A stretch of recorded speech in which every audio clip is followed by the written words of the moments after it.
여러분 반갑습니다. 역시 고향에 오면은 마음부터 포근해지는데요. 우리 광주를 고향으로 새롭게 삼은 분을 한 분 소개를 하겠습니다. 카이량냉, 우리 카이량냉 씨를 소개합니다. 자, 여러분 우선 큰 박수를 부탁드리고요.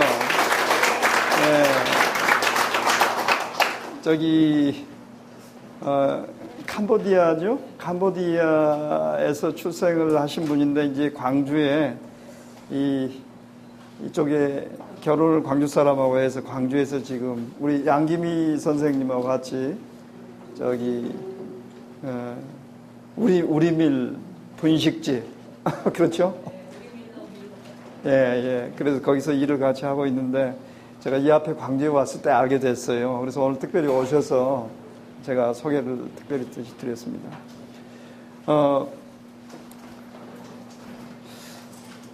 우리 김재기 교수님이 저에 대해서 좀 잘 아실 줄 알았더니 잘 모르세요. 보니까, 소개하는 걸 보니까. 세종연구소가 국책연구소라는 것은 우선 기본적인 사실이 맞지 않는 이야기고요. 민간 재단이에요. 공익재단. 그러니까 이제 잘못하셨다는 뜻은 아니고, 제가 좀 이렇게 이제 오늘 여러분 만나 뵙는 입장에서 오늘 제 이야기를 하면서 제가 국책연구소에서 온 사람이 아니다라는 것을 말씀을 드리는 겁니다. 우선 최경환 대표께서 여러 가지 광주에서 많은 여러 가지 일을 계획을 하신다라는 이야기는 들었지만은, 사실은 혼자 할 수 있는 일이 아니고, 또 최경환 대표가 하는 일이 김대중 대통령의 후광을 어디 보면은 뒤에 없고, 김근태 선생의 후광을 뒤에 없고, 또 우리 민주화해 평화 세력의 후광을 뒤에 없고, 이제 광주에서 여러 가지 일을 하는 셈인데, 제가 오늘 KTX를 타고 같이 왔습니다. 오면서 한 3시간 이야기를 하면서, 혼자 할 수 없는 이 일을 많은 분들이 좋은 아이디어와 아주 정말 열과 성을 다해서 정성으로서 이것을 함께 이뤄나가시는구나 하는 그런 느낌을 최경환 대표 이야기를 통해서 제가 들었습니다. 그래서 광주에 제가 자주 오지만은 오늘 여러분을 정말 다시 한번 뵙고 싶었고, 여러분에게 앞으로 모든 일이 잘 될 것이다 하는 그러한 어떤 확신에서 나오는 그러한 제 마음을 전합니다. 여러분 반갑습니다.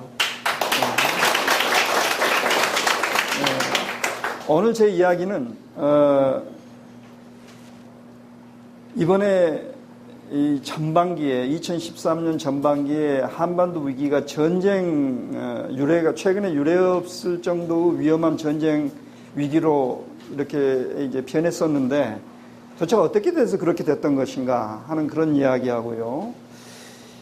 지금 그 당시에도 그렇게 전쟁 위기로 이 위기가 고조될 정도, 그래서 미국과 한국이 이거 잘못하면 전쟁이 일어나는 거 아니냐 하고 우려를 하게 되면서부터 대화 제의를 공동으로 하게 될 수밖에 없었던 그런 정도의 위기까지 갔던 그런 상황이었는데, 그게 어떻게 돼서 그렇게 됐던 것이냐. 그리고 그렇게 된 데에는 서로 남북한에서도 그러고 미국에서도 그러고 일본, 중국 새로 지도자가 들어섰거나 아니면 재선된 지도자들 사이에 우연히 그 시기들이 똑같이 거의 맞아떨어져 가지고요. 김정은은 1년 먼저 등장해서 나머지 국가에서 지도자들이 들어서기를 기다리고 있었지만, 어쨌든지 간에 거의 비슷한 시기에 지도자들이 들어서 가지고 앞으로 4, 5년 관계를 서로 좋으나 싫으나 파트너가 될 사람들인데, 그 관계를 어떻게 정립하느냐 하는 관계 설정을 하는 과정에서 불행히도 기싸움 프레임에 걸려 들어가지고 그런 그 위기가 끝없이 고조됐던 이제 그런 모습을 보였던 것이죠. 그래서 기싸움에 걸려드는 것은 문제가 뭔지, 왜 빨리 이것을 벗어나야 되는지 하는 말씀을 드리고요. 지금 한미 간에 이루어지는 모든 정책은 사실은 우리 남한 정부가 하는 정책, 개성공단 정책을 포함해서 대북 정책이 전부 한미 공조화에 이루어졌다고 볼 수가 있습니다. 도대체 미국의 한반도 정책, 북한 정책은 도대체 뭔가? 뭐 때문에 그렇게 어떤 정책을 하고 있는가? 그리고 거기에 대해서 우리는 공조를 열심히 하고 있는데 우리가 과연 독립적인 남북관계 공간과 독립적인 정책을 지금 만들려고 하는 것인가? 그런 것을 추구하는가? 과연 우리 정부가 그런 능력이 있는가? 그런 희망을 우리한테 주는가? 하는 그런 이야기를 좀 드리고요. 그리고 마지막 박근혜 대통령은 만일 이 참 마음을 붙일 데 없는 이 나라, 이 민족의 희망을 주시기를 원하신다면은 과연 어떻게 해야 될 것인지 하는 그런 이야기를 잠깐 하면서 제가 마무리를 하도록 하겠습니다. 보통 제가 요새 어찌 하다 보니까요, 제 이야기가 평소에 아마 그냥 이렇게 조금 그냥 이렇게 TV 토론에서 나와서 보통 사람들이 하는 이야기하고 조금 다른 이야기일 수 있어서 제가 물론 TV 토론에 나가면 제 이야기를 합니다만은 여러분이 특히 종편 같은 걸 이렇게 많이 보실 수밖에 없는, 계속 틀면 종편이 나오니까요. 그런 데서 하고 이야기는 물론 다를 거고, 그리고 일반적으로 다른 사람들이 한 이야기하고 좀 다를 수 있어서 제가 보통 일주일에 한 강연을 한 두세 번씩 그동안에 다녔습니다. 그런데 보통 이야기를 하다 보면 2시간이 필요했어요. 하고 싶은 이야기를 다 하고 거기에 여러분들이 듣지 못했던 그런 이야기들, 숨은 이야기들을 사실은 하다 보니까 그렇게 늘어졌는데 40분에 지금 시작을 했는데 벌써 지금 10분이 지난 것 같아요. 그래서 이걸 어떻게 해야 되나 하는 굉장히 고민이 저한테는 있습니다. 최선을 다해서 이야기를 해보겠습니다. 우선 김정은이 여러분 새로 지도자로 들어서 가지고 다른 나라에서 지도자들이 들어설 때를 이제 한 1년 동안 기다렸다고 그랬지 않습니까? 그런데 여러분 한번 생각을 해보세요. 새 지도자가 들어서 가지고 다른 나라들하고 관계 설정을 전쟁으로 하고 싶겠습니까? 싸움으로 하고 싶겠습니까? 아니면 평화로 하고 싶겠습니까? 어떤 협력으로 하고 싶겠습니까? 여러분 한번 정치라는 게 다른 게 아닙니다. 다 사람이 하는 거고요. 북한 정치라고 하는 것이 체제가 다르고 여러 가지 이념이 좀 다른 그런 정치이긴 하지만은 기본적으로 사람이 하는 정치이기 때문에 국민들을 매개 살려야 되고, 그래서 경제가 중요하고, 그리고 국가 간의 관계를 평화롭게 함으로써 자기들의 어떤 생존과 발전을 추구하려는 것은 전혀 차이가 없습니다. 그러면 여러분이 김정은이라면 어떻게 생각했겠어요? 좋은 관계를 맺어보려고 나름대로 노력을 하고 기다렸으리라고 생각을 하실 수 있지 않겠어요? 김정은이 어떤 도깨비 후손이다 이렇게 생각하지만 않으신다면, 그게 사람이 하는 정치니까요. 그런데 4월 달에 인공위성 로켓 발사를 했는데 실패를 했죠. 그러고 나서 이제 미국이 이제 유엔 안보리 제재가 들어갔지 않습니까? 그런데 4월 달에 사실은 별로 알려지지 않은 이야기지만은 미국 CIA, NSC 사람들이 괌에서 미군 비행기를 타고 바로 평양에 들어갔습니다. 4월 달에. 그 제재한다고 방방소위 뛰던 시절입니다. 그때가. 그래 들어가가지고 대화를 하고 나오고요. 그 다음에 8월 달에 또 들어갔습니다. 똑같은 코스로 들어가지고 또 나왔어요.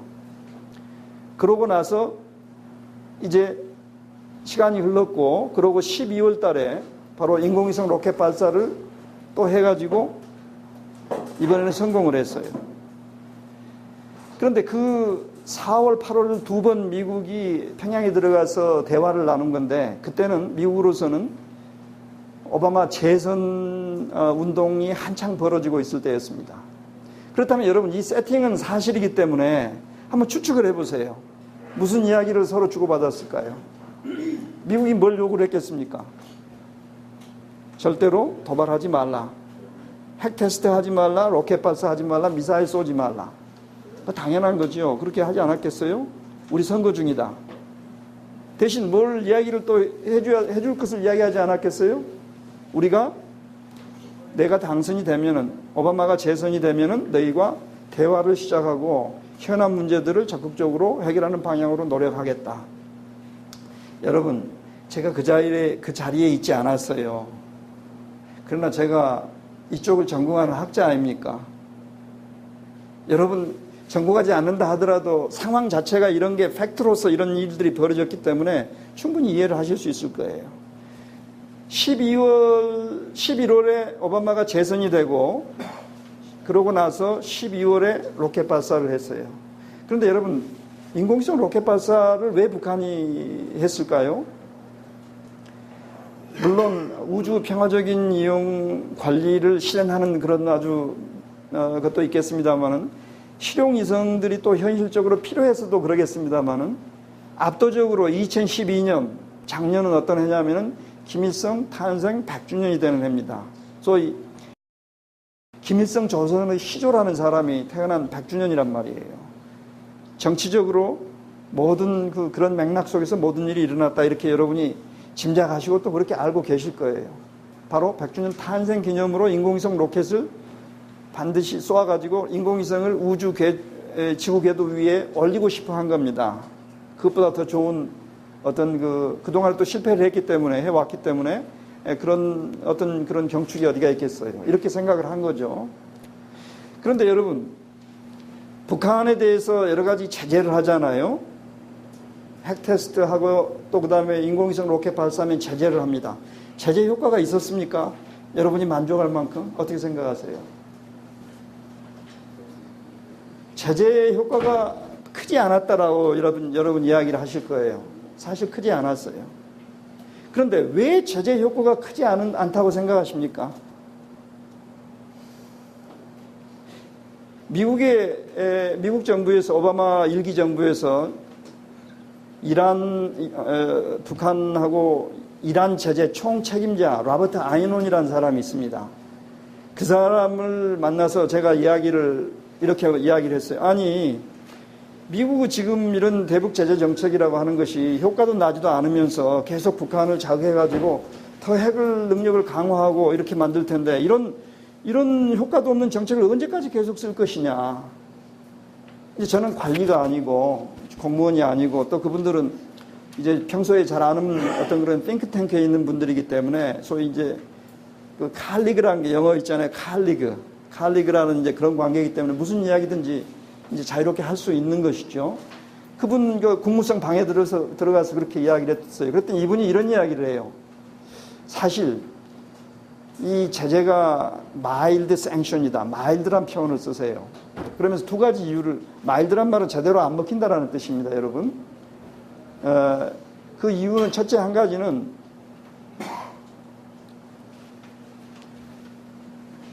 북한의 금융제재, 대북 금융제재가 효과를 발휘를 해야 되는데 북한의 금융체제가 국제금융체제에 통합이 안 되어 있다는 거예요. 그래서 제재를 해봤자 안 먹힌다는 거예요, 이게. 그런데 그분이 하는 이야기가 중동지방에는 하면은 즉각적으로 효과가 나타난답니다. 여러분 중동지방 그러면은 종교가 다르고 문화가 다르니까 아주 별세계처럼 생각하지만은 그 외에는 완전히 서유럽하고 완전히 국제사회하고 통합이 되어 있거든요, 모든 게. 즉각적으로 효과가 나요. 근데 북한은 효과가 안 난다는 거예요. 두 번째 이유는 중국 때문이라는 거예요. 중국의 협력에 한계가 있다는 거예요. 그런 설명을 여러분이 들으시면 그러겠다 하고 생각을 하실 겁니다. 근데 제가 여러분한테 조금 전에 한 질문은 그런 질문도 그런 대답도 있지만은 왜 제재가 제대로 효과가 안 나는가? 여러분 어떻게 좀 생각해 보셨어요? 효과가 안 나는 이유는 아주 간단한 이유 때문입니다. 북한이 핵, 로켓, 미사일 분야에서 자체 기술과 자체 자원을 가지고 있기 때문이에요. 그게 그 간단한 이유 때문에 그렇습니다. 제재는 모든 게 수출입에 대한 제재입니다. 수출입. 그런데 수출입을 어떤 북한이 핵 테스트를 하기 위해서 로켓 발사를 하기 위해서 어떤 부품을 외국에서 사 가지고 들여와서 만들어서 조립해서 해야 된다면은 수출입 제재를 그 유엔 안보리 제재가 얼마나 셉니까? 제재를 하게 되면은 부품을 들여올 수가 없고 핵 테스트를 못하고 로켓 발사를 못하는 겁니다. 간단히 이야기하면. 그런데 자체 기술과 자체 자원을 가지고 있어요. 여러분 이건 아주 간단하지만 평소에 생각을 못 해보셨을 거라고 생각해요. 그러면 무슨 이야기를 할 수 있느냐? 북한하고 이 기싸움 아까 이야기됐습니다만 기싸움이 어려운 이유 중에 한 가지도 되는데 북한이 이것을 공장에서 그냥 라인에 이렇게 쭉 해가지고 돌리면서 만들어 쓰는 거예요. 쉽게 말하자면. 그러니까 하나를 쏘고 나서 또 만들어 쓰는 거예요. 그게 지금 라인에 지금 줄줄이 서 있다고 이렇게 그 상상을 할 수 있어요, 여러분이. 그러면 여러분 한번 생각을 해보세요. 4월 달에 로켓 발사를 했는데 실패를 했어요. 그런데 2012년은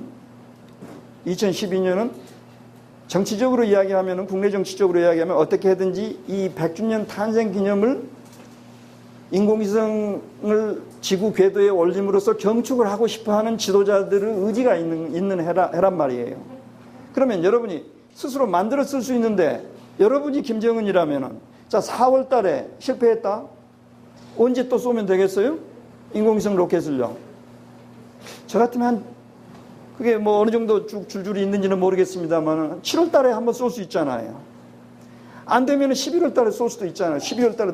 그러니까 이런 식으로 더 쏠 수가 있었을 텐데 일단 여러분 그것은 우리가 정확하게 알 수는 없지만은 일단 오바마가 재선 당선될 때까지 해서는 북한에서는 미국에 대해서 국제사회에서 소위 도발이라는 걸 하지 않았어요. 그리고 여러분보다 조금 북한에 대해서 더 이제 날마다 더 많은 고민을 해야 되는 저 입장에서는 바로 그런 아까 말씀드렸던 사실을 놓고 볼 때 비밀 방북이 2번이나 이루어졌고 또 그게 어떤 내용이 됐는가를 우리가 듣고 있을 때 그리고 더구나 이거 자체적으로 만들어서 쓰면서 이 테스트를 할 수 있는데 이것을 12월까지 하지 않았다는 거. 그리고 12월이라는 것은 무슨 말이에요? 거기 실패해버리면 2012년은 가버린다는 뜻입니다. 그런데도 불구하고 12월 달에 했다는 거. 여러분 제가 무슨 이야기를 하려고 하는지 여러분 아시죠? 여러분 제가 물론 그 자리에 가 있지 않았다니까요. 평양에 제가 무슨 이야기를 하는지 그 사람들하고 이야기하지 않았어요. 그러나 사실에 기반을 둔 이런 추측은 틀리지 않습니다. 제가 이쪽 공부하는 사람이잖아요. 김재희 교수님, 공부하는 사람이라고 이렇게 이야기해도 되는지 모르겠네. 예, 달리 이야기하면은 김정은이 어떻게 생각을 했을까? 로켓 발사를 했는데 미국이 당연히 유엔 제재를 하리라고 생각했을 겁니다. 왜냐하면 모든 발사를 전부 유엔 제재 위반으로 걸어놨기 때문에 당연히 유엔 제재가 들어올 것은 다 기대를 할 수 있는 거죠. 예상을 하는 거죠. 그런데 수준이 유엔 회원국들한테 구속력을 갖는 제재 결의가 아니라 레졸루션이 아니고 구속력이 없는 의장성명 수준, 안보리 의장성명 수준으로 나올 것을 기대했으리라고 봐요. 왜냐하면 서로 비밀 접촉도 있었고 나름대로 이것은 핵 테스트도 아니고 인공위성 로켓 발사고 더욱더 또 한 가지 이유는 그 당시에 거기 케임브리지대 교수가 마침 서울에 어떤 오신 분이 있는데 그분이 저한테 전화를 해왔어요. 닥터 백, 이번에 유엔 제재가 쉽지 않겠다. 그래서 왜 그렇게 생각하느냐. 제재가 자동적으로 들어갈 텐데 왜 그러냐 그랬더니 아니 봐라 이번에는 우주 평화적인 이용 권리를 증명해낸 거 아니냐 쉽게 말하자면 그전에는 실패를 했기 때문에 외부에서 이것은 인공위성 로켓 발사가 아니고 장거리 미사일 그런 기술을 가장해서 이렇게 쏜 것이다라든지 뭐 ICBM 기술을 테스트하기 위해서 쏜 것이다라는 이런 주장이 가능하지만 이번에는 인공위성을 직접 올려버렸지 않느냐. 그걸 증명했기 때문에 그 기술이 ICBM 기술이든 장거리 미사일 기술이든 그건 그렇다 하더라도 목적 자체는 발사 목적 자체는 우주 평화적인 이용 관리를 주권국가의 권리를 이용한 인공위성을 지구 궤도에 올려놓는 거 아니냐. 그렇기 때문에 유엔에서 제재가 쉽지 않을 것 같다. 이게 케임브리지대 교수 이야기예요. 객관적으로 이 사건을 잘 멀리서 보고 있는 미국 사람 이야기도 아니에요. 그런데 오바마가 결국은 결의 수준을 올려서 통과를 시켜버린 거예요. 김정은이 제가 그 당시 북한의 그 반응을 보니까 김정은이 쉽게 말해서 핑 돌더라고요. 핑 돌았어요. 그리고 바로 전면 대결전으로 나가버린 거죠. 여러분 이 배경을 잘 모르면은 이번 사건을 사실은 잘 이해하기가 어렵습니다. 이제 이런 식의 일이 벌어지면서 이제 서로 이제 기싸움 상황으로 들어간 거죠. 기싸움 상황으로 들어가면서 더구나 3월, 4월에 중간에 핵테스트 있고 또 유엔 제재하고 이런 식으로 계속 하는데 3, 4월에 결국은 키 리졸브 훈련하고 이 독수리 훈련이 겹치게 돼요. 그런데 아까 말씀드렸다시피 이런 것은 연례 합동 군사 훈련입니다. 물론 목적은 아차하면은 북한이 도발하면은 즉각적으로 평양을 접수해버리는 훈련입니다. 그렇기 때문에 이게 여기서 하는 훈련이라고 하는 키 리졸브 같은 것은 우리나라에서 미군이 하는 게 아니고 태평양 사령부, 이 동양 전체를 다루고 있는 태평양 사령부의 작전 계획에 의해서 우리가 그대로 같이 하는 겁니다. 그러니까 완전한 미국 계획인데 이 계획의 특징과 내용이 옛날에 동굴아파가 망하기 전에 동독이 망하기 전에 나토가 바르샤바 조약기구에 했던 그 개념을 똑같이 이렇게 적용을 해서 하는 그러한 작전 개념을 가지고 하는 겁니다. 사실은. 그렇기 때문에 아차하면 우리가 먼저 우리 쪽에서 공격은 하지 않겠지만 저쪽에서 필미만 주면은 그냥 평양을 접수해버린다라는 훈련이기 때문에 굉장히 북한은 이 여러 가지 그 두려워하는, 여러분 그동안에 그런 얘기 많이 들으셨지만은 성격 자체가 그런 훈련이죠.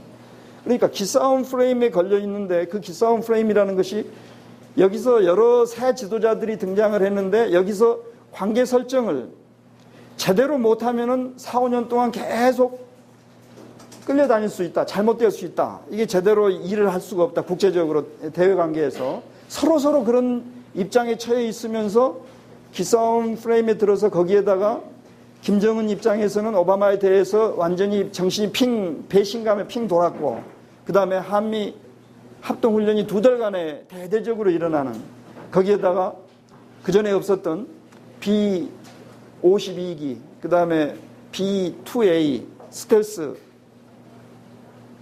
폭격기 이건 전부 다 핵폭탄 떨어뜨린 연습한 거거든요. 전략 핵폭격기들이란 말이에요. 그전에는 그런 게 오지 않았어요. 그런데 실제 핵폭탄을 떨어뜨리는 연습을 이번에 했어요. 북한에 대해서 떨어뜨린다는 거죠. 그러면 얼마나 문제가 복잡하겠습니까? 여러분 한번 이 전체적인 상황을 한번 제3자 멀리 떨어져 놓고 하나 스토리텔링을 들으시면서 한번 들어보세요.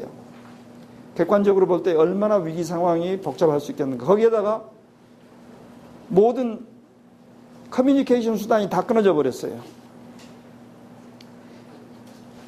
제가 그 당시에 훈련을 시작을 했을 때 이제 막 기싸움이 정도가 너무 높아져 가지고 거의 6.25 전쟁 이래의 가장 최악의 상황이 되지 않느냐 이 군사 안보 위기가 하는 그런 느낌을 갖게 됐을 때 마침 KBS 뭐 시사 토론인가요? 100분 토론인가요? 무슨 거기 그 시사 프로그램이 있었어요.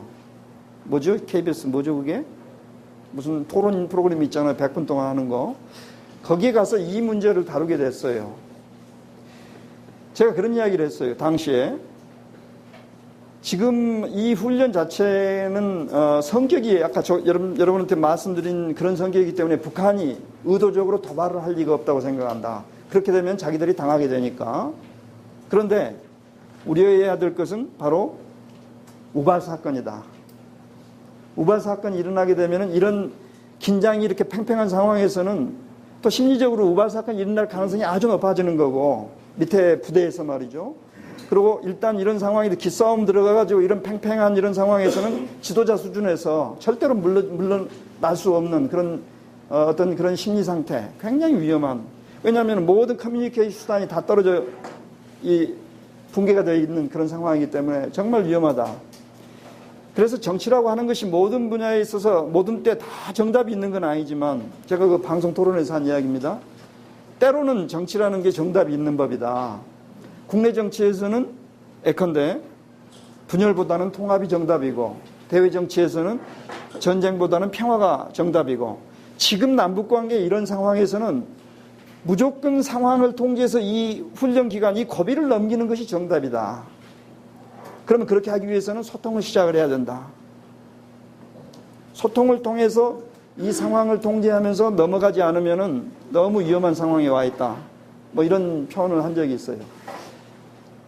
연평도 사건이 일어난 다음에 여러분, 그 당시에 이제 무슨 일이 있었냐면 우리가 제대로 대응을 못했다라는 이제 그런 막 이제 정부에서도 그런 비판을 많이 받았습니다. 그런데 그러다 보니까 이제 훈련을 그 뒤에 많이 했죠. 폭격 훈련 같은 거. 그래서 파주에서 포 연습을 많이 우리 쪽에서 했어요. 그런데 그 중에 하나가 잘못 장착이 되어 있는 줄 모르고 포탄이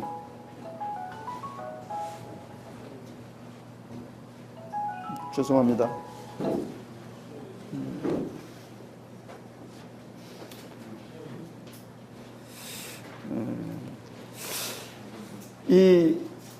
그 포탄이 발사가 되어버렸는데요. 그 연평도 사건 이후입니다. 그게 여러분 어디로 날아간 줄 아세요?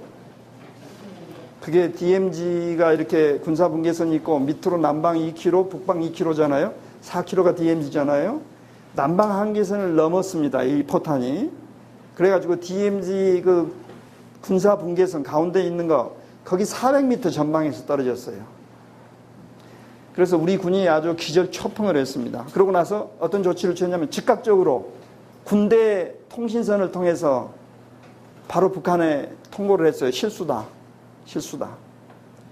여러분 포탄이 DMZ 속에 들어오는 것은 이건 안 되는 것이죠. 거기다 만일 여러분 잘못돼서 군사분계선을 넘었다고 생각을 해보세요. 무슨 일이 벌어졌겠는가. 그래서 우발 사건 일어날 수 있는 것이다. 이것도 제가 텔레비전에서 그대로 그냥 맘먹고 이야기를 당시에 했던 것입니다. 그런데 계속 정부라든지 이런 사람들 계속 기싸움에 걸려가지고 이제 계속 이 통제가 안 되는 거예요. 당시 상황이. 제가 그 방송을 하고 나서 그 다음날 아침에 우리 동네 주민을 만났어요. 어제 텔레비전에 나오셨죠? 그래서 아니요, 안 나갔는데요. 그랬더니 아니, 보니까 맞던데요. 그래서 그분이 이제 할 수 없이 맞습니다. 이야기를 했더니 이분이 굉장히 재밌는 이야기를 하세요. 어제 박사님이 뭐 그런 이야기를 하셨는데 사실 자기는 방송을 보면서 이런 생각을 했다는 거예요. 김정은, 그러니까 제가 이제 자기 생각을 할 때 김정은이 젊고 경험이 없다라는 이야기를 들으니까 김정은이 절대로 어떤 이 약한 리더라는 그러한 모습을 보여주지 않으려고 한다라는 그런 이제 생각을 했던 것으로 보인다라는 이야기를 제가 방송에서 이제 했는데 이분이 그 이야기를 들으면서 박근혜 대통령도 마찬가지다 이렇게 생각을 했다는 거예요. 여성이기 때문에 안보에 약하면 안 된다라는 그런 강박관념 같은 게 있지 않았겠느냐. 우리 주민이 그렇게 생각을 했다는 거예요. 그래서 사실은 제가 그 이야기는 방송에서 못했지만 저도 똑같이 그렇게 생각을 하고 있습니다. 그러니까 여러 가지 요소들이 이렇게 합해져 있었던 대단히 위험한 순간이었다 이렇게 볼 수가 있습니다. 그런데 나중에 이 기싸움에서 벗어나는 그런 제스처를 우리 쪽에서 취하게 된 거죠. 그게 4월 11일 대북 대화제입니다. 그 이유는 특히 미국에서 김정은에 대해서 잘 모르는데 이 친구가 전쟁도 불사하는 거 아닌가 하는 그런 생각을 하게 된 거예요. 특히 개성공단 카드를 사용하는 걸 보고서 아, 이건 완전히 예상을 벗어나고 이건 도저히 이건 어떻게 우리가 생각하는 식으로 저 친구가 그렇게 행동을 하지 않을 수도 있다라는 우려를 하기 시작하면서 이게 아니다라고 생각하면서 미국이 취한 조치가 여러분 당시에 뭐였냐면은 자기들 ICBM 미니트맨 3라는 것을 소위 그 대륙간 탄도탄을 시험 발사하는 것을 4월 5일 날 예정이 되어 있는데 이것을 연기를 한 거예요. 그래가지고 어젠가 그제 쏘았죠. 다 지금 끝난 다음에 이런 조치를 취하면서 한미 간에 서로 공조에 들어가면서 우리나라 이제 그 대통령이 캐리 장관이 오기 전날 대북 대화 제의를 했어요. 모양새를 갖춘 거죠. 그런데 여러분 그 다음부터는 제가 자세히 이야기할 필요는 없지만은 결국은 북한에서 한 이야기를 가지고 남쪽에서는 대화를 정식으로 거절했다 이렇게 우리 대통령이 나왔고 그것도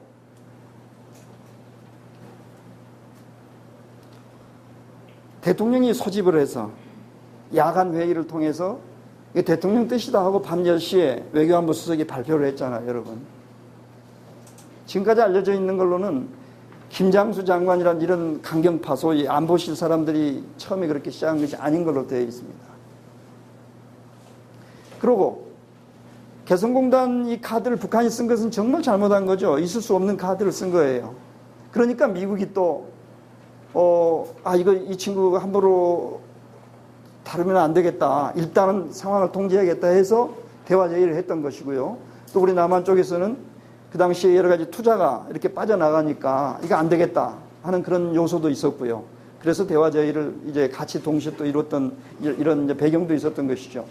그런데 나중에 개성공단 실무 대화를 또 우리 쪽에서 제의를 했는데 다음날 오전까지 대답을 하지 않으면 중대 조치를 취하겠다 이렇게 됐잖아요.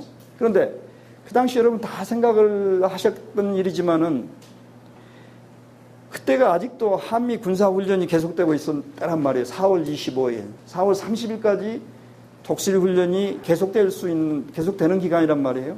여러분, 아까 전쟁 어떤 합동훈련 성격을 제가 이야기했잖아요.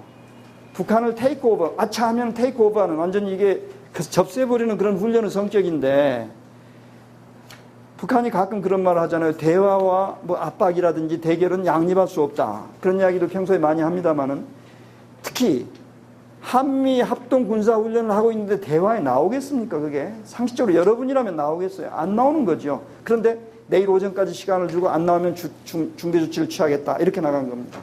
그 순간 저는 사실 마음이 무너지더라고요. 이 정부가 앞으로 남북 관계를 어떻게 할지 이제 더 이상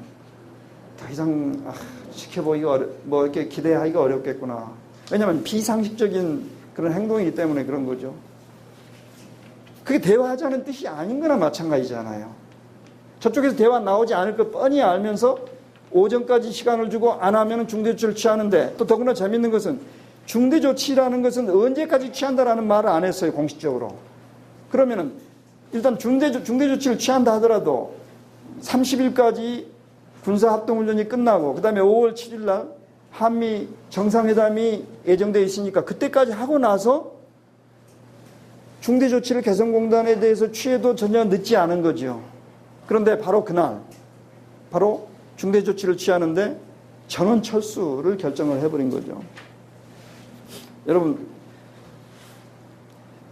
정부 도대체 무슨 생각을 하고 뭘 하려고 하는가 하는 질문이 당연히 생길 수밖에 없는 것이고, 쉽게 말해서 개성공단에 대한 인질 구출 작전하고 전혀 같은 맥락에서 이해할 수밖에 없는. 그러니까 개성공단 이게 해결되기가 어렵겠다. 이게 김정은이 버릇을 고쳐주겠다. 길을 제대로 들이지 않으면 앞으로 5년 동안 내 남북관계가 이게 도저히 어렵겠다. 이번에 확실하게 해야겠다. 이런 생각을 대통령이 하셨던 것으로 보여요. 그런데 그렇게 한번 아차하면은 세게 붙을 수 있다라는 그런 생각, 거기에는 개성공단도 희생시킬 수 있다라는 생각, 그런 생각이 없었다면은 어떻게 전원 철수를 결정할 수 있겠어요? 달리 말하자면은 그런 세게 붙어서 남북관계가 굉장히 위험해질 때 개성공단의 우리 체류 인원들이 인질이 될 수 있으니까 이것을 빠른 속도로 와버려야겠다라는 그런 계산이 아니었으면은 그날 바로 그런 중대 조치를 취할 수는 없는 것이죠.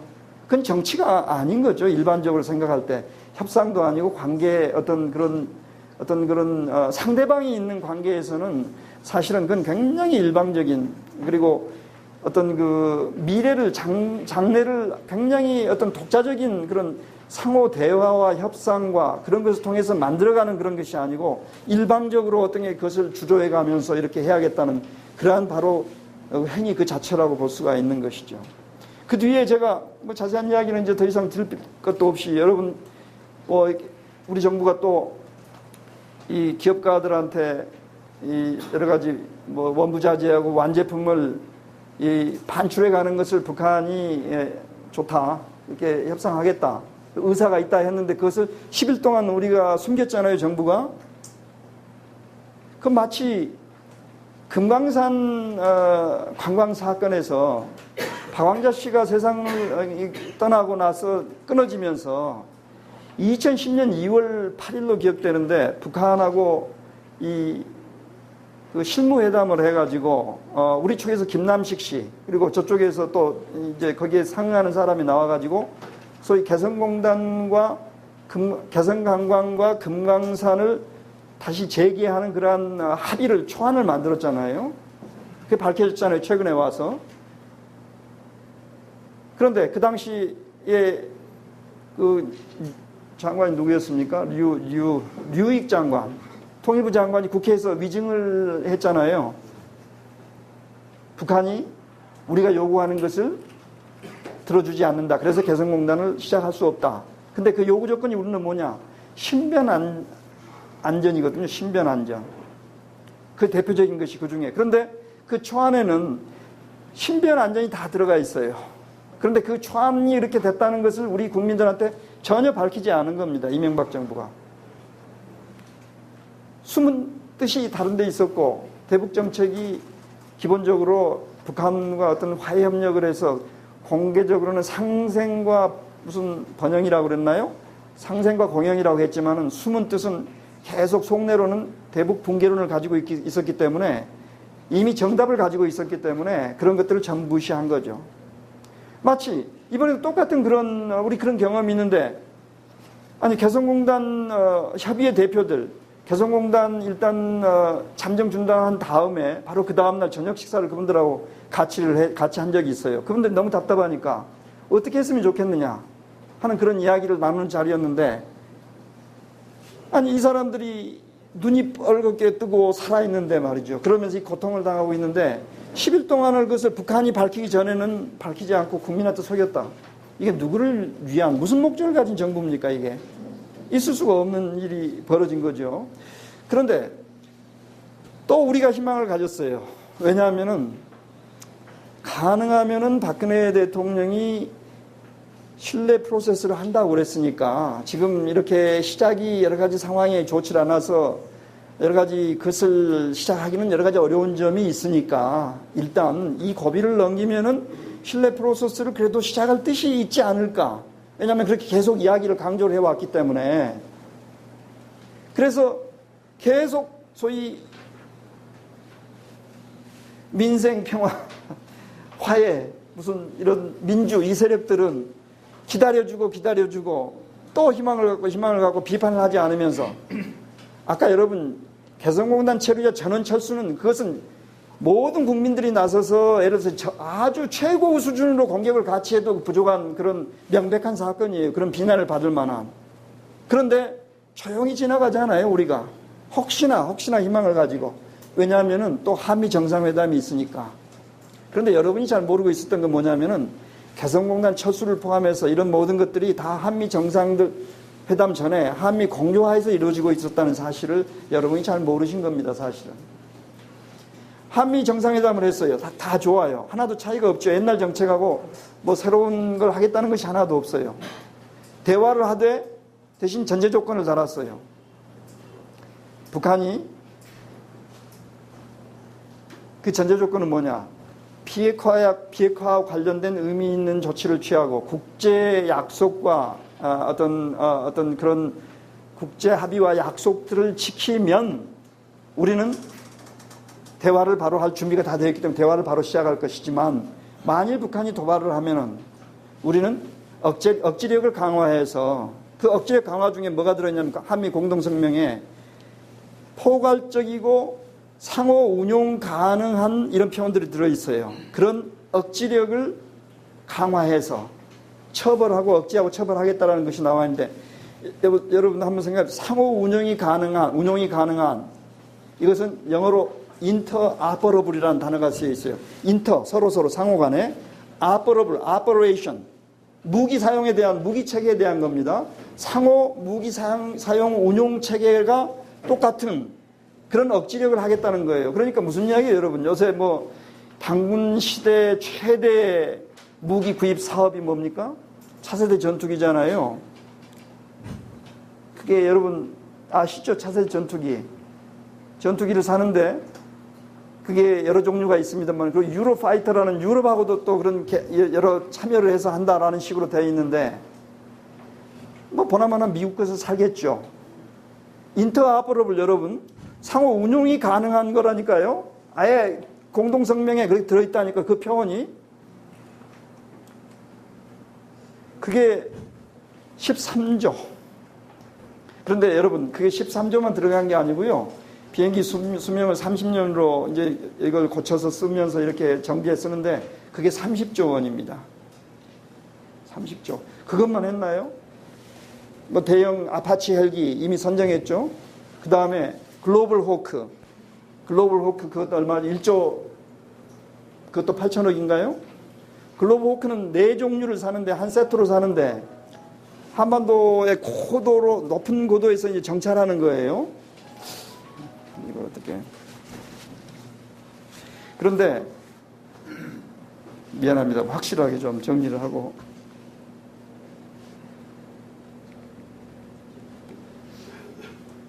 정리하는 게 꺼버리는 거네요.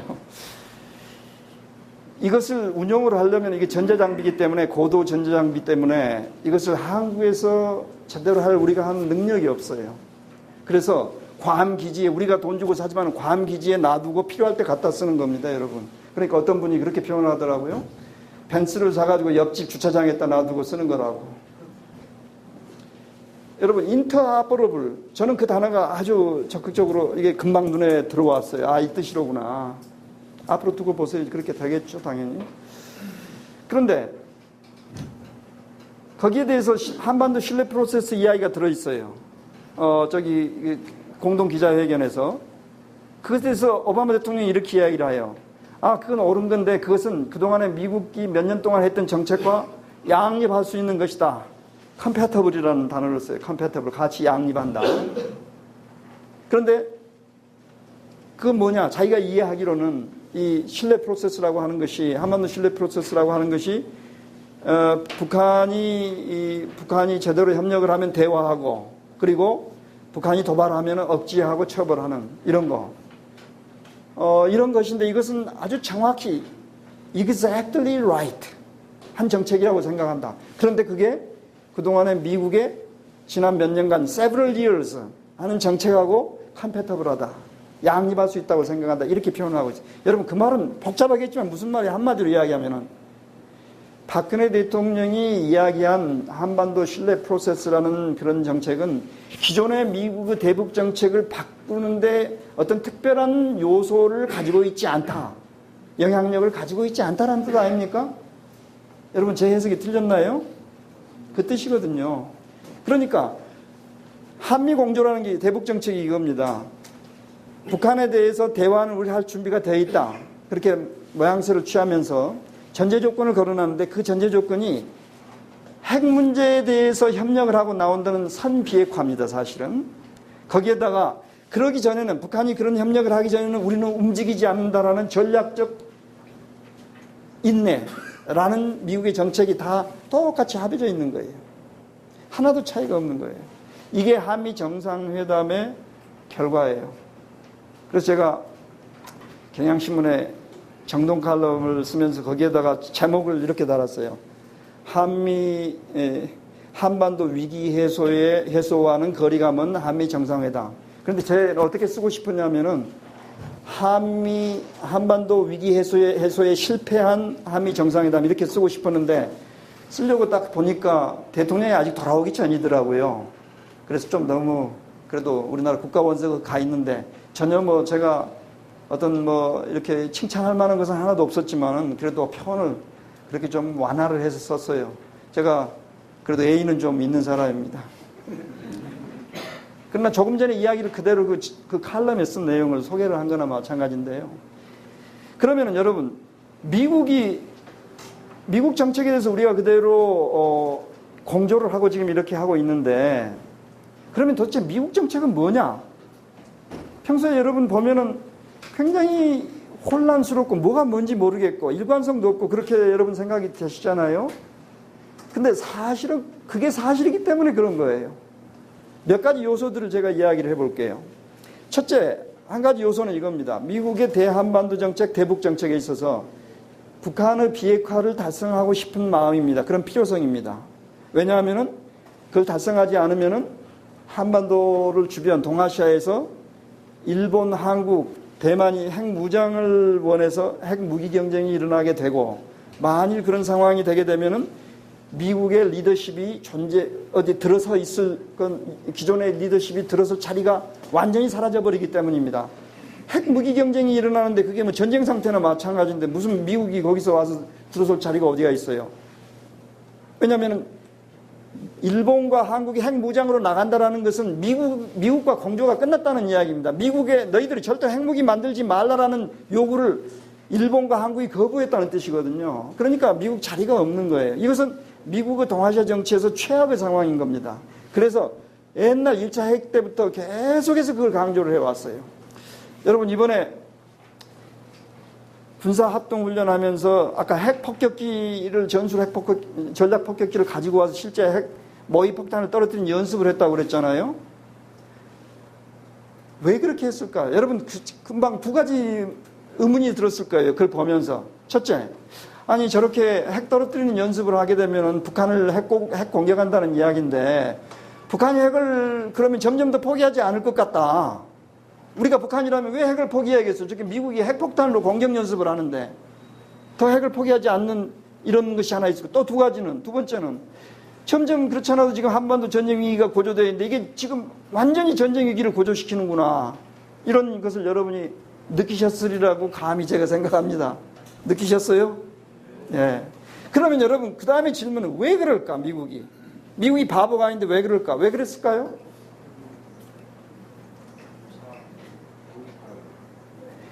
사실은 미국의 타겟은 북한이 아니고 일본과 한국입니다. 무슨 이야기인가 하면은 우리가 이렇게 상황이 어렵고 여러 가지 전쟁 위기도 고조되고 북한이 핵을 우리가 비핵화를 원하지만은 이건 점점 그 역효과를 날 수 있는 행위를 우리가 이 위험을 무릅쓰고 하는 이유가 뭐냐?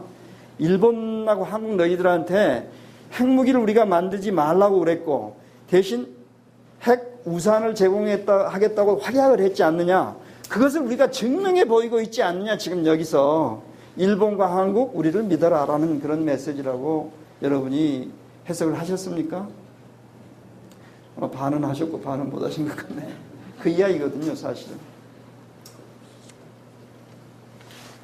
그리고 여러분, 거기서 또 한 가지 당시에 이제 이번에 한미 정상회담 전에도 그러고 원자력 그 민간 원자력 이 기술 협력 뭐 그런 거 있었잖아요. 우리나라 지금 원자로에서 사용 후 여러 가지 연료가 너무 많이 와가지고 남아가지고 많이 쌓여가지고 이것을 재처리를 하게 되면은 여러 양도 줄일 수 있고 그 다음에 거기에서 또 연료를 또 생산을 해낼 수도 있고 재처리에다가 또 저농축 우라늄 핵무기급이 아닌 원자로 연료용으로 쓰는 저농축 우라늄을 농축할 권한을 달라. 이 두 가지를 요구를 미국한테 했는데 미국이 그것을 전혀 들어주지 않았잖아요. 여러분 그렇죠? 그런데 그 당시에 마침 미국의 그 띵크탱크가 있는데 CSIS라는 띵크탱크가 있는데 거기에 백악관에서 이 대량 살상무기, 핵무기 이런 걸 다루는 총책임자인 게리 세이모라는 사람이 1차 오바마 정부 임기를 끝내고 지금 하버드 어떤 케네디 스쿨에 있는 그런 연구소의 소장으로 가 있는 사람인데 그 사람하고 크리스토퍼 힐 전 대사하고 그 다음에 그 빅터차라는 사람 아시잖아요. 거기에 하고 또 다른 한 분이 있으면서 토론을 그 문제 가지고 바로 원자력 협정 개정 문제 이걸 가지고 토론을 하는 것이 나왔어요. 그런데 요새는 세상이 좋아서 그 웹사이트에 들어가게 되면 바로 그것을 볼 수가 있어요. 그래서 제가 이제 그걸 봤어요. 무슨 이야기를 하나. 그런데 이 게리 세이모가 아니라 그 사람이 모든 이제 중심 인물이죠, 그날. 그런데 한국한테 그것을 해줄 수 없다는 거예요. 아마 해주지 어려울 거라는 거예요. 앞으로도 영원히. 왜냐하면은 북한이 똑같이 그렇게 자기들한테도 그런 권한을 달라고 요구할 것이기 때문에 안 된다는 거예요. 이유가. 그래서 제가 이제 뭐 다른 그 친구하고 다른 뭐 여러 가지 뭐 한 가지 일이 있고 그래서 그걸 보고 나서 메일을 보냈어요. 내가 잘 봤단 말이지. 그러면서 다른 이제 저 사적인 어떤 그런 이야기를 이제 뭐 이렇게 메일을 썼는데 답장이 왔어요. 너한테 질문이 한 가지 있다. 이게 원자력 협정, 개정 협정 이것을 이제 연장을 단순하게 하기로 했는데 이걸 한국 국회에서 어떻게 될 것 같냐라고 질문을 해왔어요. 그래서 내 생각으로는 궁극적으로는 통과되리라고 본다. 한국 국회에서 큰 문제가 없을 것이라고 본다. 왜냐하면 한국 입장에서도 특별히 다른 어떤 선택지가 있지 않기 때문이다. 미국이 그걸 뭐 반대하고 안 해준다는데 뭐 어떻게 하겠느냐라는 그런 뜻으로 제가 그런 표현은 안 썼지만 우리가 어떤 선택지가 현실적으로 없기 때문이다. 그러나 한 가지 예상할 수 있는 것은 지금 야당이 이 여러 가지 리더십 교체에 있기 때문에 민주당이 여기서 어떤 사람이 어떤 세력이 어떤 강력한 입장을 가지고 이 문제를 다룰지 하는 거기에 따라서 국회에서 큰 파란을 한번 일으키면서 일으킬 수는 있겠지만 이것은 통과는 될 것이다. 이런 대답을 쓴 적이 있어요. 여러분 P-52, 그 다음에 스텔스 바머 이런 것들을 가지고 가서 핵폭탄 연습을 한다거나 아니면 원자력 협정을 그러면서 저한테 쓴 그분 답장이 그거예요. 앞으로 계속 말은 넓게 하겠지만 자기 생각으로는 절대로 안 된다는 거예요. 안 해줄 거라는 거예요, 미국이. 미국도 초이스가 없다는 거예요, 선택지가. 그건 결국은 우리한테 핵 무장을 위험성이 있기 때문에 그것을 하지 말라라는 뜻이거든요. 이후에 어떻게 설명을 하든지 간에. 그러니까 미국은 북한의 비핵화를 원하고 한국과 일본이 미국의 어떤 북한의 비핵화 정책이 실패했을 경우에 그것을 지금 그런 방향으로 가고 있는데 한국과 일본이 무장을 하게 되면 중국이 또 뛰어들 거고 그러면은 통제가 안 되는 상황이 될 거고 그렇기 때문에 미국 리더십이 없어지기 때문에 이 상황을 허용할 수 없다라는 이익이 한 가지가 있는 거죠. 두 번째 한반도 정책에서 요소는 뭐냐면은 북한 핵을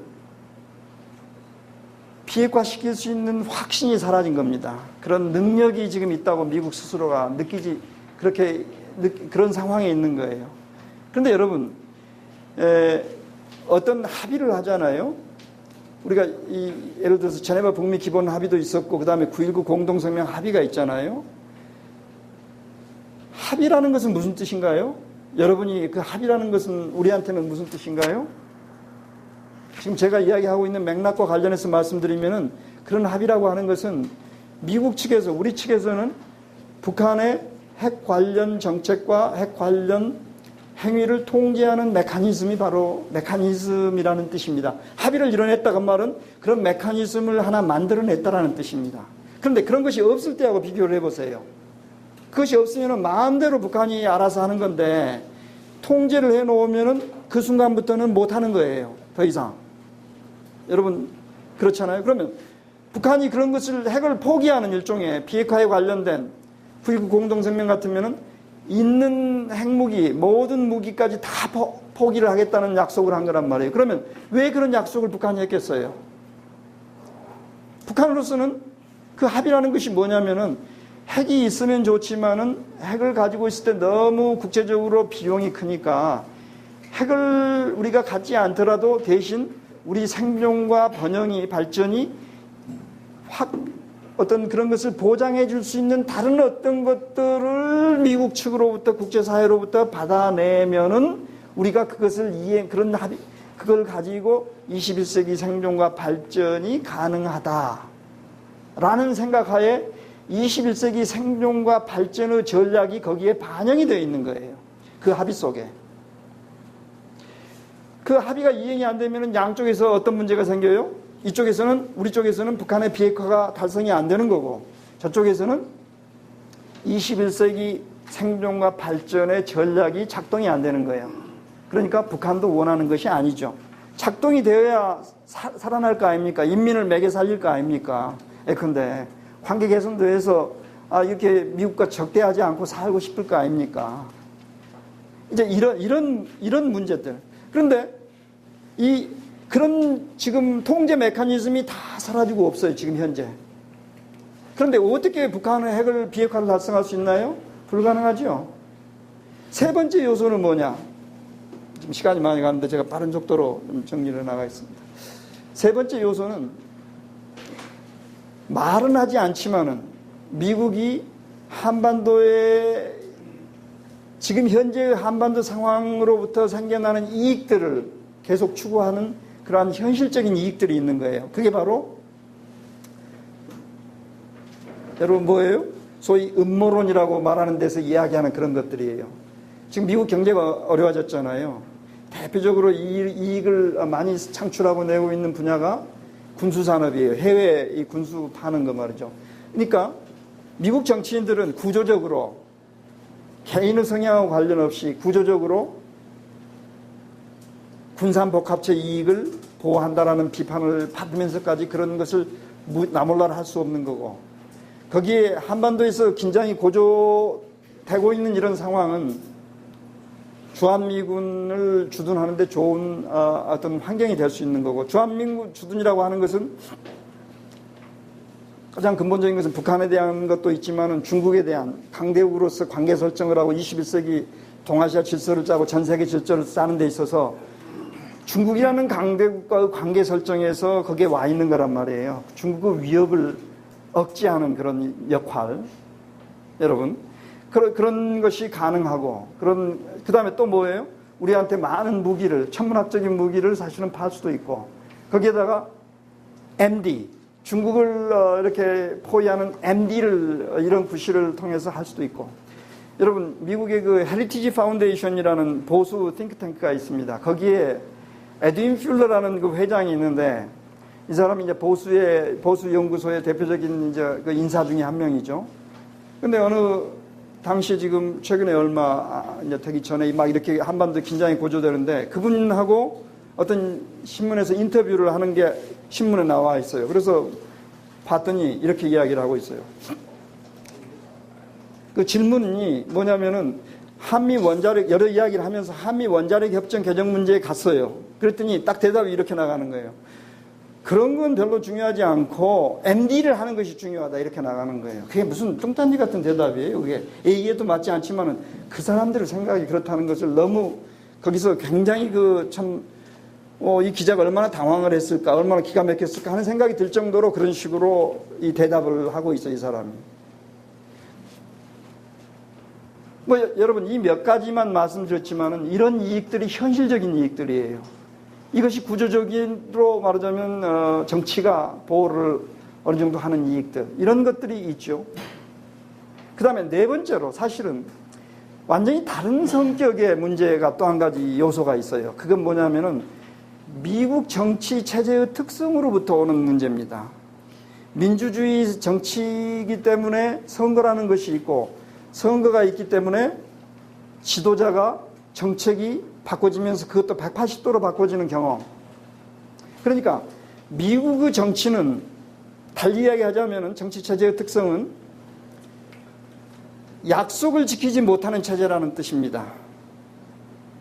전임 정부가 국가의 권위를 가지고 US government라는 그런 권위를 가지고 어느 나라하고 한 약속을 그 다음 정부가 지키지 못해요. 그런데 이게 일본, 한국이 똑같은 경험을 했잖아요. 미국 문제가 아니에요. 민주주의 체제의 특성이에요. 이건 여러분이 들으시면 그래, 그 말이 맞다. 북한 사람들 만나면은 첫 번째 하는 얘기가 그겁니다. 너희들하고 같이 진짜 무슨 합의를 하고 협상을 할 가치가 있는지 모르겠다. 왜? 협상을 하고 합의를 해봤자 지키질 않는데 그걸 어떻게 하란 말이야? 그걸 애써서 뭘 어떻게 하란 말이냐? 왜 그러냐면 그 사람들이 나름대로 이 사람들이 좌절을 느끼는 거죠. 아까 말씀드렸다시피 합의를 한단 말이에요. 9.19 공동성명 같은 합의를. 이 합의는 북한에서는 뭐냐? 비록 핵을 포기하지만은 생존과 발전을 보장하는 나름대로 그런 것들을 받아내므로써 주고받기를 해서 21세기 생존과 발전의 전략이 들어가 있는 건데 그 전략이 이행이 안 돼버리는 거예요. 이행이 되어야 그게 효과가 생겨나서 먹고 살 거 아닙니까, 거기도. 근데 그게 안 돼버리는 거예요. 그런데 우리나라 사람들뿐만 아니라 미국 사람들, 거기서 보수 쪽에서 아주 이런 사람들, 이런 식 이야기 하는 사람이 많죠. 북한을 다루려면은 핵 문제도 그러고 방법이 체제와 압력밖에 없다. 이렇게 북한이 핵이 커지고 이렇게 계속 한 것은 뭐 때문이냐? 바로 대화와 협상의 잘못이다. 방법론 자체를 공격을 해요. 그런데 여러분 그것이 맞다고 생각하십니까? 방법론이 어떻게 대화와 협상이 잘못된 겁니까? 그것은 합의를 만들어냈다니까요. 우리 측에서는 통제 메커니즘을 만들어냈다니까요. 아니, 제재와 압력이 그걸 만들어낸 적이 있습니까? 정반대였잖아요. 그런데 그것이 이행이 안 됐는데, 이행이 안 된 이유가 어디가 있느냐? 완전히 다른 차원에서 요소들 때문에 이행이 안 됐다. 그 중에서 특히 결정적으로 문제가 되는 게 우리 체제의 특성으로부터 오는 그러한, 우리는 대단히 참 심란한 이야기지만은 그런 요소가 자리 잡고 있다라는 것을 이야기할 수 있어요. 그러면은 제가 어디 시민단체에서 강연을 했더니 질문을 하더라고요, 나중에. 그럼 박사님 어떻게 했으면 좋겠습니까? 우리 체제가 그런 특성이 있다는 것을 뭐 부인을 할 수가 없지요.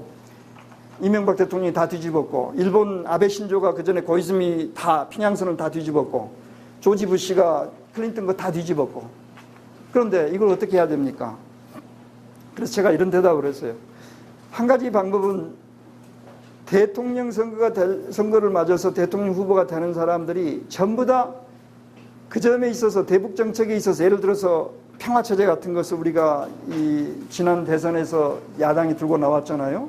공약을 했잖아요. 그 전에는 그걸 못했어요. 그런데 연평도 천안을 겪은 다음에 그게 국민의 컨센서스가 이루어져 가지고 더 이상 이대로 살 수는 없다.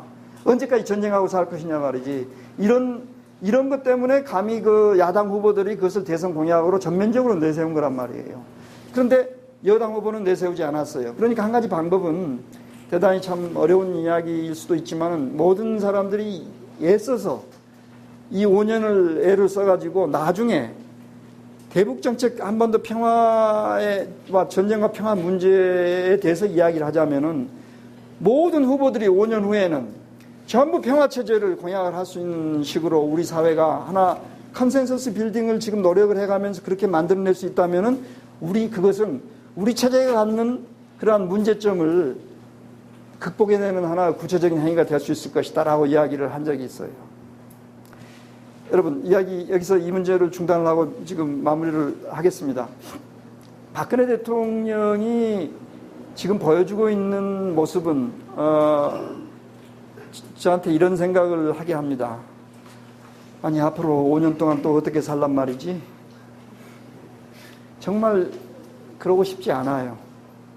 여러분하고 저하고 한 가지 차이점은 있습니다. 다 생각이 똑같은데, 저는 무슨 일이 터지면 즉각적으로 전화가 오기 때문에, 신문사, 방송, 무슨 국내외 신 다 전화가 이렇게 오면은 즉각 그 자리에 그 순간에 제가 전화를 받는 순간 코멘트를 해야 됩니다. 어떤 사건이 딱 터지면 생각해보고 내일 말씀드리겠습니다 할 수가 없어요. 그렇기 때문에 저한테 문제점은 뭐냐면, 항상 제 마음속에서 내가 하는 얘기가 틀려서는 안 된다. 틀리지 않으려면 어떻게 해야 되느냐. 과거 역사부터 앞으로 미래까지 내가 할 수 있는 모든 능력을 발휘를 해서 하나 그 맥락 속에서 모든 것을 보면서 이야기를 할 때, 그래도 좀 이렇게 구체적인 어떤 것은 아주 틀릴 수 있지만 큰 맥락에서는 틀리지 않지 않겠느냐 하는 그런 자세로 말하자면 이야기를 하고, 또 여러분한테 오늘도 그런 식으로 이야기를 드리는 건데, 아니, 이명박 정부 그 5년이 어떤 것이었습니까? 대북 정책은 외교 정책도 마찬가지입니다만은 한 가지 성공하려면 조건이 있습니다. 아주 단순한 거. 마치 왜 북한의 대북 제재가, 핵 미사일 로켓 제재가 효과가 안 나느냐 하는 이유는, 여러분이 그동안에 많이 생각을 못 하셨던 그런 사실, 북한이 자체 기술과 자원을 가지고 있어서 수출입 영향을, 제재를 아무리 해봤자 별로 영향을 안 받는다. 그래서 모든 제재는 직접적인 효과를 노리는 게 아니라 간접적인 효과를 노린다. 간접적인 효과를 노리는 제재 중에서 가장 강력한 것이 금융제재다. 그런데 아까 로버트 아이논 제가 말씀을 드렸듯이 거기에 굉장히 한계가 있다. 이렇게 되는 거잖아요. 그런데 한번 대북 정책 한번 생각해 보세요. 북한과 우리 아무리 좋은 대북 정책 목표를 가지고 있다 하더라도 북한의 협조를 받지 못하면은 그 대북 정책은 결국 실패하지 않겠어요? 우리가 예를 들어서 무슨 개성공단을 2단계, 3단계로 확대한다. 예를 들어서 그런 목표를 세웠다고 그럽시다. 근데 북한이 그것에서 협력을 하고 나오면 가능하죠. 그런데 북한이 어떤 이유로 협력하지 않는다. 그러면 그 목표를 달성할 수 없잖아요. 그러면 그 순간부터 대북 정책은 어떤 정책이 돼요? 국내 정치용으로 떨어지는 겁니다. 근데 이명박 정부 나쁜 점이 뭐냐면은 단순하게 그런 정도로 떨어지는 것이 아니고 아예 국내 정치화 시켜가지고 이용해 먹었어요. 제가 그 이야기만 하고 끝낼게요. 왜냐하면 박근혜 대통령은 그렇게 해서는 안 된다라는 것을 강조하기 위해서입니다. 왜냐하면 이런 식으로 하게 되면 북한의 협력을 받기가 어렵겠다. 아니, 미국 정상회담을 하는데 모든 나라들이 다 보고 있고 한반도 문제 전쟁 위기를 이렇게 3, 4월 달에 이렇게 세게 우리가 겪으면서 5월 7일 정상회담을 보고 있는데 정상회담 하고 나서 공동 기자회견을 하는데 새로운 정책이 아닌 것은 좋다 그거예요. 그런데 박근혜 대통령이 마지막에 뭐라고 이야기를 해요? 북한의 핵을 저렇게 추구하는 핵만을 저렇게 어려운데도 불구하고 한 나라는 절대로 성공 못한다. 경제 건설과 핵 무력 건설의 병진 정책은 절대로 성공 못한다. 실패한다. 그 다음에 온 전 세계가 한 목소리로, 여러분 조지 부시 때 많이 들었던 이야기죠. 한 목소리로 북한에게 메시지를 보내야 된다. 그렇게 되면 북한은 변화할 수밖에 없다. 나는 우리 군을 판단을 존중을 해서 군이 필요한 액션을 취하는데 그렇게 느낀다면 feel이라는 단어를 그 당시 이제 바로 들으면서 우리 대통령은 어떤 표현을 썼는지 모르면 영어로는 군대가 feels 그렇게 느낀다면 이런 표현을 쓰더라고요. 이것도 참 기가 막힌 표현인데요.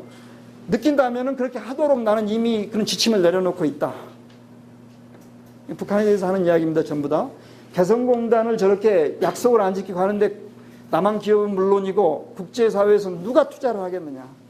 여러분 서울에서 한 얘기가 아니에요. 미국 대통령하고 나란히 서서 전 세계가 보고 있는 데서 북한에 대해서 하는 이야기예요. 아까 우리 최경환 대표님하고 오는데 저기 한겨레 기자가 전화가 왔어요. 오늘 CSIS 중앙일보 하는 회의를 서울에서 이제 했었는데 거기에 이 대통령 신방을 했대요. 그 미국 사람들이. 근데 박근혜 대통령이 이렇게 이야기를 했다는 거예요. 북한의 경제건설, 핵무력건설 병진 정책은 실패할 수밖에 없다. 실패할 것이다. 이야기를 했다는 거예요. 그래서 코멘트를 하나 해달라고요. 전화가 왔어요. 왜 이렇게 계속 하시는 거예요, 대통령이? 여러분, 세상에 이해가 안 되는 거 있잖아요, 상식적으로. 그렇게 되면 다 숨은 목적이 있는 겁니다. 쉽게 이야기하면은. 그 숨은 목적을 어떤 구도로 읽느냐 하는 건 몇 가지 판이 있어요. 소위 틀이 있어요. 그 틀을 여러분은 제가 몇 가지 사실 이미 이야기한 거지만은 한번 여러분 생각해 보세요. 어떤 사고방식으로, 어떤 계산으로, 어떤 이야기를 왜 저렇게 계속 하실까, 대통령이? 과연 북한과 신뢰 프로세스를 시작할 생각이 있으신가?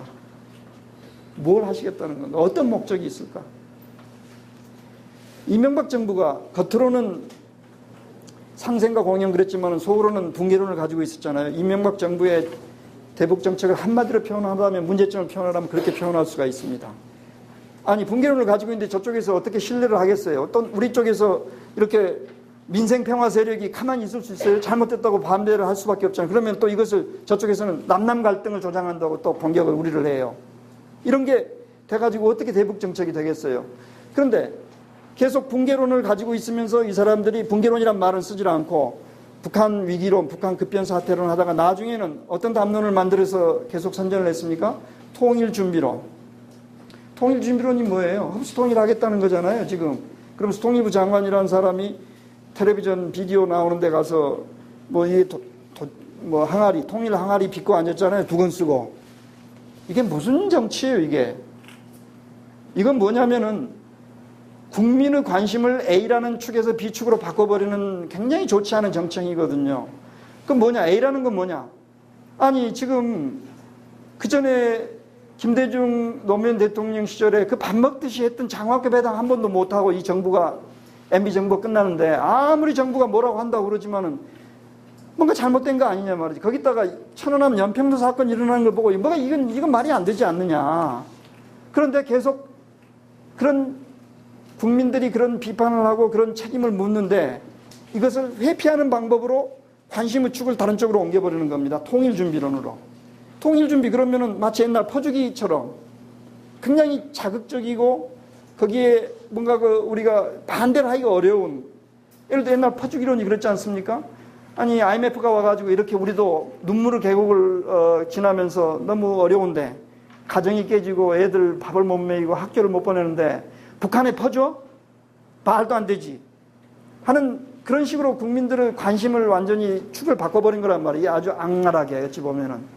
언론이 앞장서가지고 언론 개혁을 당할까봐 굉장히 두려워하면서, 왜냐하면 모든 이 자본주의 사회에서 여러분 아무리 어렵다 하더라도 재벌 개혁이 가능하다고 생각합니까? 그건 쉽지 않은 겁니다. 그 당시 외환 위기가 왔기 때문에, 그것을 우리가 완전히 쌀독이 떨어졌기 때문에, 외환고가 없기 때문에 외환 위기는 그것은 개혁이 가능하다고 봤다고 봐요. 그러나 일반 사람들이, 정부가, 더구나 소수 정부가, 김대중 정부가 감히 자본주의 체제인데 재벌을 개혁한다?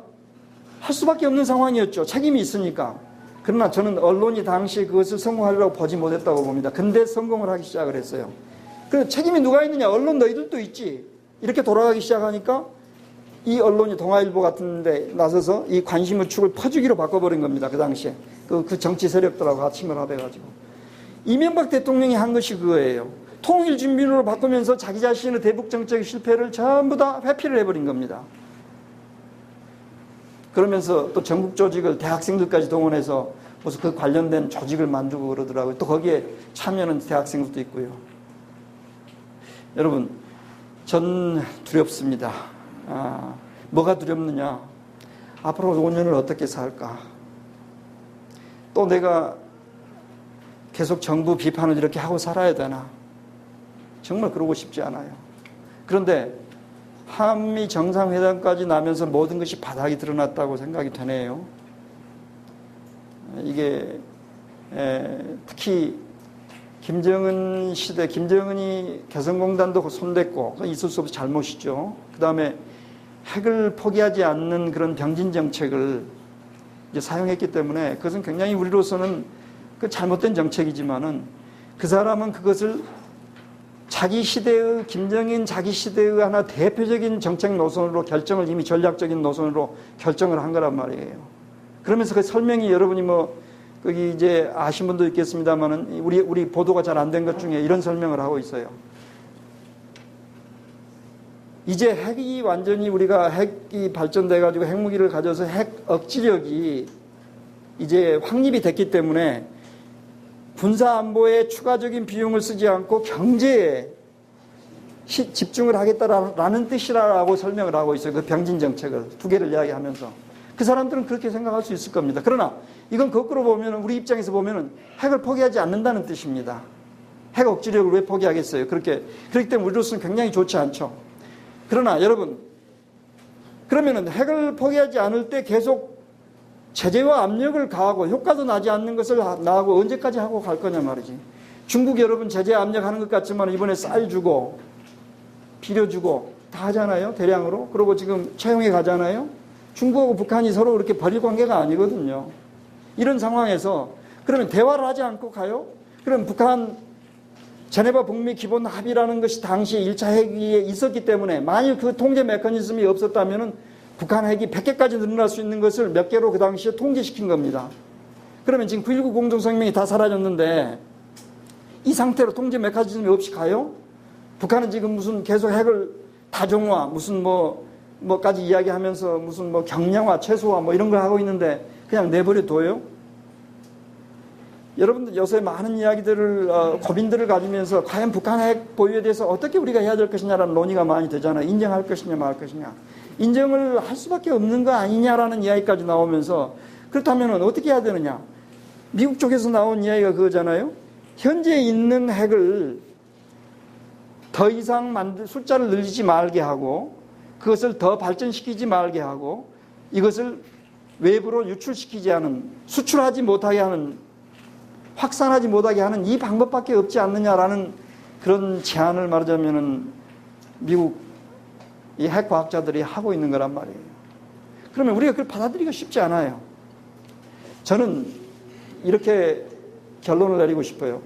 아직도 우리 쪽에서 잘하면은, 미국과 한국이 잘하면은 한 번 더 대화와 협상의 기회가 있다. 한 번의 협상이 더 남아있다고 봅니다. 왜냐하면 김정은이 자기 시대를 영광스럽게 열고 싶기 때문이에요.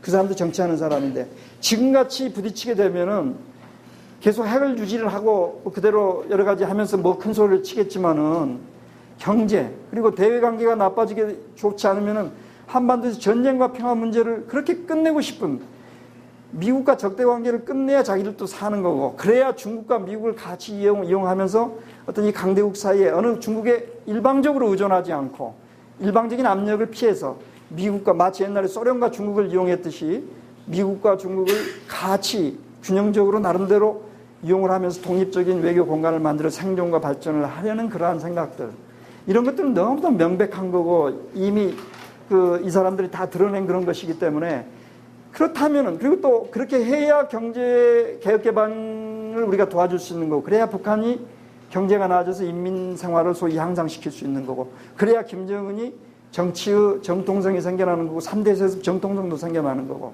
마치 박정희가 경제 발전을 통해서 정통성을 획득했던 것처럼. 그게 정치니까. 그렇기 때문에 우리가 한 번 더 정말 기회를 가질 수 있도록 한미 정상회담을 보면서 크게, 제가 개성공단까지 철수하는 걸 보고 크게 기대를 하지 않았지만, 왜냐하면 양 정부가 공조하에서 이루어지고 있는 것이었기 때문에. 그러나 마지막 그래도 정상회담이니까 이 틀을 짜면 이것이 오래가는 겁니다, 이제. 그랬는데 그 정상회담을 보니까 한 번 마지막 제대로 된 협상이 과연 언제 가능할지, 있더라도 또 나중에 미국 정부 중간이나 지나서 좀 뭐 좀 하려고 보면은 또 선거 와가지고 또 모든 게 중단되고 이런 것들이 아닐까 하는 그런 생각이 들었습니다. 여러분, 희망을 못 드려서 너무 죄송합니다. 그러나 제 고향이기 때문에 제가 실상을 좀 알려드려야 된다라고 저는 생각을 하고 오늘 말씀을 드립니다. 그리고 제 이야기는 여러분이 어떻게 생각을 하셨든지 간에 아주 조심스럽게 제가 알고 있는 사실의 기초를 두어서, 저는 객관성을 믿지 않습니다. 객관성이란 말은 사람들이 전부 자기식으로 이야기를 해요. 다 객관적이라고 하지만 객관적인 건 없어요, 별로. 사실에 기반을 둔다는 게 중요한 겁니다. 거기에 기반을 둬서 제가 이쪽을 전문하는 학자로서 제가 할 수 있는 이야기를 오늘 여러분들 드렸습니다. 고맙습니다.